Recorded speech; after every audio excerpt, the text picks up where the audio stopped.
അമ്മ general body യോഗത്തിൽ വൻ തർക്കം. വാർഷിക റിപ്പോർട്ട് പാസാക്കാൻ ആയിട്ടില്ല. റിപ്പോർട്ടിൽ വ്യക്തതയില്ല എന്നാണ് അംഗങ്ങൾ പറയുന്നത്. സംഘടനയുടെ പേര് ജനങ്ങൾക്ക് മുന്നിൽ ചീഞ്ഞളിഞ്ഞു എന്ന ആരോപണം ഉയർന്നു. ഭരണസമിതി പിരിച്ചുവിടണം എന്ന ഒരു വിഭാഗം ആവശ്യപ്പെടുന്നു. നവമി ദിനേശ് ചേരുന്നുണ്ട്. നവമി, ഈ യോഗം ആരംഭിക്കുന്നതിന് മുമ്പ് തന്നെ ഇത്തരം തർക്കങ്ങളും എതിർപ്പുകളും ഒക്കെ പ്രതീക്ഷിച്ചിരുന്നതാണ്. അതുപോലെ തന്നെ വലിയ വാഗ്വാദങ്ങളിലേക്ക് യോഗം പോകുന്നുവെന്നാണോ മനസ്സിലാക്കുന്നത്?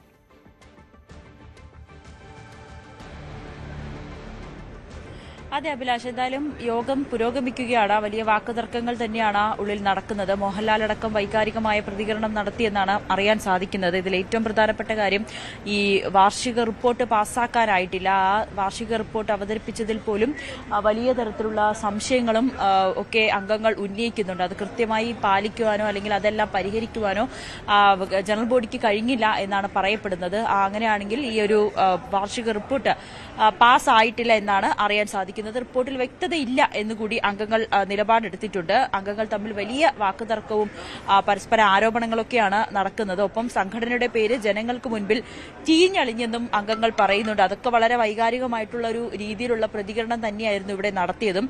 ഭരണസമിതി പിരിച്ചുവിടണം എന്ന് തന്നെയാണ് ഒരു വിഭാഗം ആളുകൾ പറയുന്നത്.